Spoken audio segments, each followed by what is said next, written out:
Well, hey, it's Friday, May 26th. Yeah, May 26th. Thanks for joining me for today's episode of Enough for Today. We come to the end of our week, and I hope you've had a good week. We're planning for a wonderful weekend at Emmanuel, and we are at Celebration Sunday, so we will hopefully, prayerfully baptize new believers and welcome new families to our church.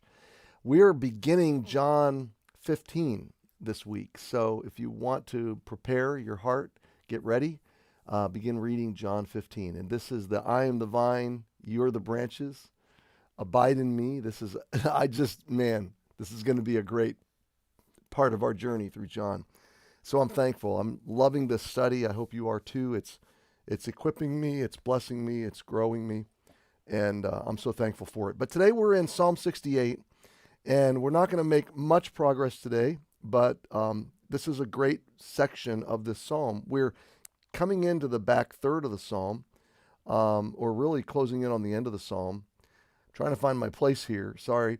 Verse 52, he made his own people to go forth like sheep, and he guided them in the wilderness like a flock. So we're tracking the journey of ancient Israel out of Egypt, out of slavery, out of bondage, following God across the wilderness into the promised land.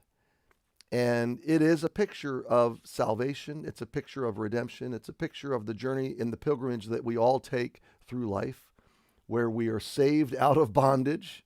We're delivered by our redeeming, saving God. And then we're guided through this wilderness called life, this unpredictable journey through a fallen planet. And then we arrive at the borders of the promised land, the home he's prepared for us, the eternity that he has led us into. So it is a picture of the pilgrimage we're all taking and the guidance we all need. And we left off yesterday saying that we need to be comfortable being sheep-like, knowing we need God's guidance, fully depending on him, fully resting in him, letting him make us lie down in green pastures, lead us beside still waters, knowing that when one pasture goes brown, he knows where the next pasture is. He will always care for us. He will always lead and guide us when we are leadable, teachable, guidable, receiving. It's when we pull away. It's when we rebel. It's when we gripe and complain and forget his heart and wander from him. That's when we become vulnerable again. So we pick it up in verse 53, and this ties right in with what we talked about last Sunday in church. God, he led them on safely so that they feared not. But the sea overwhelmed their enemies. Now, this is interesting. So it's talking about the parting of the Red Sea and the people journeying through those two walls of water and then into the promised land. And I love what I came across a clip this past week of Tim Keller preaching from the passage of the journeying through the Red Sea. And I love the insight he said. And I've thought about this before, but the way he put it was really good. He said, there were some Israelites that walked through those two walls of water like, yes, look at this. This is spectacular.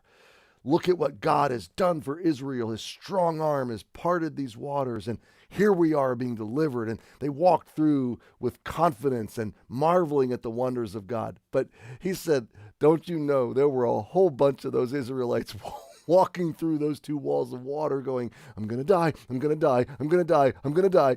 And of course, that's a funny thought to think about it. But how many of us journey through life that way?